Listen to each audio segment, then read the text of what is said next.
लखीन भूप कपट चतुराई, कोटि कुटिल मणि गुरु पढ़ाई। राजा दशरथ उसके कपट की चतुरता को नहीं समझ सके। वो समझे कि सचमुच में मेरी बात मान गई और प्रेम कर रही है और मंगल साज सजेगी। महाराज दशरथ क्या समझ सकते थे? वो कोटि कोटि कपटी लोगों का अगर लिस्ट बनाया जाए तो उनको भी पढ़ाने में समर्थ थी मंथरा। कोटि कपट मणि गुरु पढ़ाई। कपट मणि का मतलब है कपटियों में मणि, सिरमौर। कौन? मंथरा। वो जिसका गुरु है, जिसने पढ़ाया है। अरे साधारण कपटी पढ़ा देगा तो आदमी बिगड़ जाएगा। वो तो महाकपटनी थी और उसने रच रच करके पढ़ाया था, तो ये कैसे बदल जाते? उसने कहा भी था कि अगर राजा तुमसे को भवन में मिले तो हंसना। जब कैलाम की शपथ ले ले तो थोड़ा हंसना, उसके अनुकूल व्यवहार करना। तो वही संकेत किया जा रहा है। कोटि कुटिल मणि गुरु पढ़ाई, करोड़ों कपटिनियों की मणि थी वो, और उसने पढ़ाया था। पढ़ाने का मतलब जो स्कूल कॉलेज में एजुकेशन नहीं है, इसको ही पढ़ाना कहते। हम जानते हैं इन तरह के पढ़ौले है। आदमी ऐसे बात करता है, हमको खूब मालूम है कौन पढ़ाया है तुमको। तो इसको कैकई को तो ये कपटियों का सरदार पढ़ाई है, ये सरदारनी है, इस तरह से पढ़ाई है। यद्यपि नीति निपुण नर नाहु, यद्यपि राजा नीति में बहुत प्रवीण है, बहुत प्रवीण, नीति निपुण नर नाहु, लेकिन नारी चरित जल निधि अवगाहु। लेकिन त्रिया चरित का जो समुद्र है ना, वो भी अगाध है। यद्यपि और नीति में तो बहुत तगड़े थे, बहुत बलवान थे, लेकिन स्त्री के चरित्र रूपी समुद्र को तो अथाह है, उसको अभी नहीं जानते थे। अवगाहु का यह मतलब है अगाध। यद्यपि बहुत नीति जानते थे, किसके साथ क्या व्यवहार करना चाहिए, बहुत पढ़े थे, बहुत अनुभवी थे, लेकिन त्रिया चरित ऐसा अगाध सागर है कि उसमें तो पार पाना कठिन। इतना नहीं समझ सके कि इतनी हलाहल जहर हृदय में ली है, अभी अनुकूल बन गई।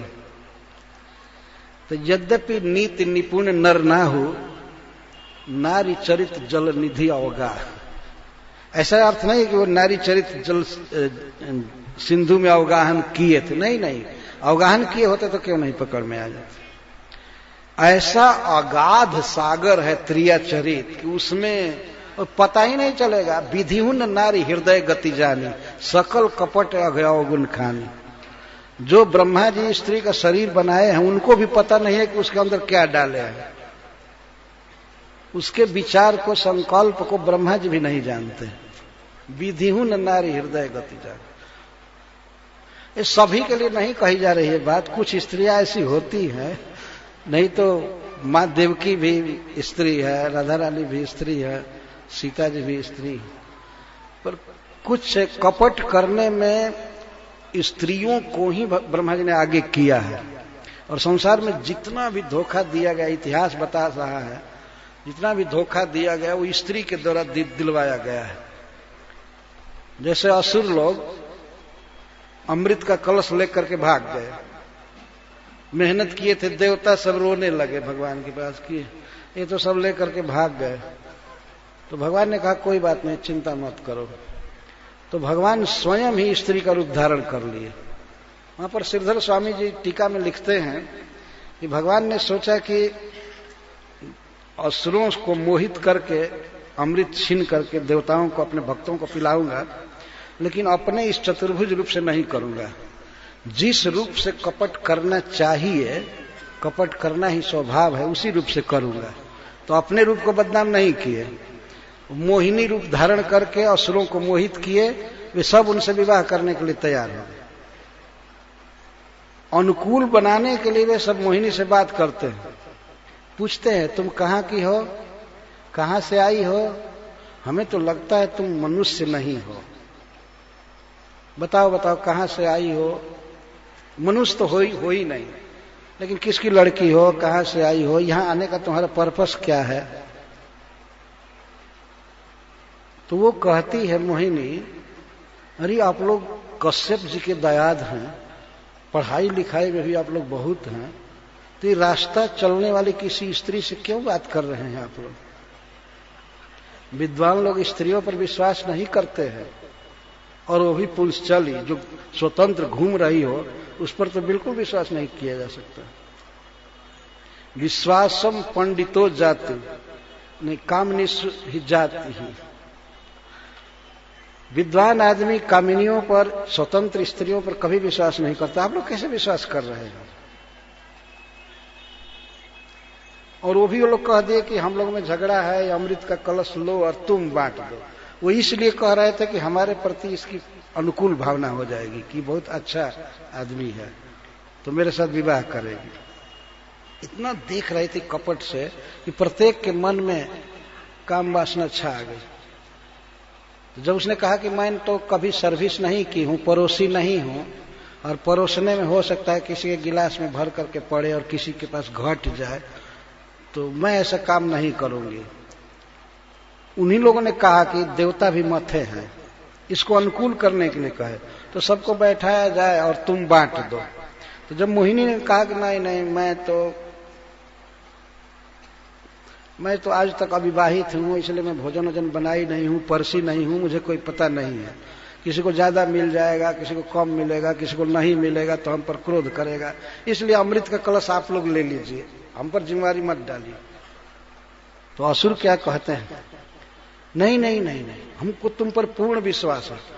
वो लोग फिर उसी को लौटा दिए अमृत का कलश। नहीं, ये लो, सुनो, तुम जो भी करोगी वही हमें मंजूर है।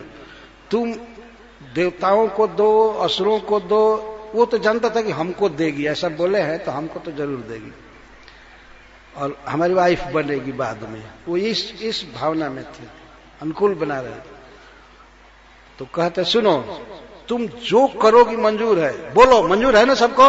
वो असुर खुद बोल रहे हैं, हाँ हाँ, यस यस, सब ठीक है।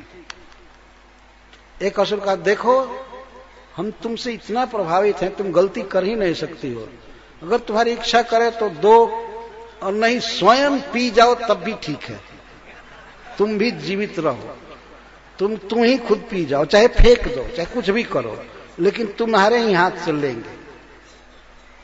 जब आ गया अमृत का कलश भगवान के हाथ में, तो फिर मोहिनी बोलती है, मतलब भगवान मोहिनी कहते, अगर हमसे कोई गलती हो जाए तो क्षमा करेंगे ना? हाँ हाँ हाँ, क्षमा करेंगे, क्यों नहीं क्षमा करेंगे। तो भगवान ने देवताओं को कहा कि आप लोग दूर बैठिए, दूर बैठिए, इन लोगों को दिखाने के लिए कहा, आप लोग दूर बैठिए। लाइन बनी देवताओं की, एक तरफ असुरों की। तो भगवान असुरों के तरफ अमृत कलश लेकर घूम रहे थे, तो उनकी पायजेब बज रही थी, आंचल फहरा रहा था, तो आंचल सटने से, पायजेब की आवाज से ही अपने को धन्य समझ रहे थे, तो बिल्कुल आनंद में थे। और भगवान कहे कि ऐसा करते हैं कि जो माल है ना बाद में नीचे, वो मैं आप लोगों को दूंगी, और ये पंचोछर अमृत है, इसको तो उन लोगों को थोड़ा थोड़ा देकर हटाती, उन लोगों को हटा देती। तो भगवान गए उधर और अपने भक्तों को, देवताओं को भर भर लोटा देने लगे। वो तो अक्षय पात्र था, खत्म होने वाला नहीं था। देवता लोग खूब पीने लगे, कुछ लोग डकारने भी लगे। तो असुरों में कुछ लोग कहने, अरे हमें तो लगता है कि अमृत पहुंचेगा नहीं पहुंचेगा। तो दूसरे लोग कहते, चुप, पहले उसने क्या शर्त कराया, तुमको ध्यान है? इतनी बेवकूफी मत करो, अमृत आवे या न आवे, इसको खुश रहना चाहिए, छोड़।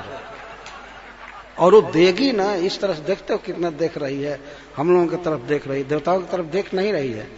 भगवान फिर बीच में आ जाते थे, वही आंचल की हवा देते थे, इसी में वो लोग मस्त थे। और अमृत पिला करके देवताओं को, और वहीं पर भगवान अंतर्हित हो गए। फिर देवता और दानों में झगड़ा हुआ, देवासुर संग्राम हुआ सब। मेरे कहने का आशय यह है कि जितने भी संसार में बड़े से बड़े धोखा के काम किए गए हैं वो स्त्रियों के द्वारा कराए गए, क्योंकि ब्रह्मा जी ने इसके लिए सृष्टि की है। भागवत में वर्णन है कि शुरू में ब्रह्मा जी पुरुष को बनाए, कि पुरुष कोई जिम्मेवारी नहीं ले रहे थे, घूमते थे जैसे तैसे। तब उन्होंने अपने आधे देह से स्त्री की रचना किया, तब तुरंत सीमेंट की तरह जुड़ गए लोग, परिवार बना। अब खाओ कमाओ दुनिया का पालन करो, ब्रह्मा जी फ्री हुए, नहीं तो उनको ही करना पड़ता था। तो इस प्रकार यहां महाराज दशरथ नहीं समझ पाए कैकेयी की चाल को, और सज धज करके तैयार हो गई। जब तैयार हो गई तो कपट स्नेह बढ़ा करके बोली, हंस करके बोलती है, नयन मुंह मोरी, अपने नेत्र को और मुंह को थोड़ा सा मोड़ करके बोली।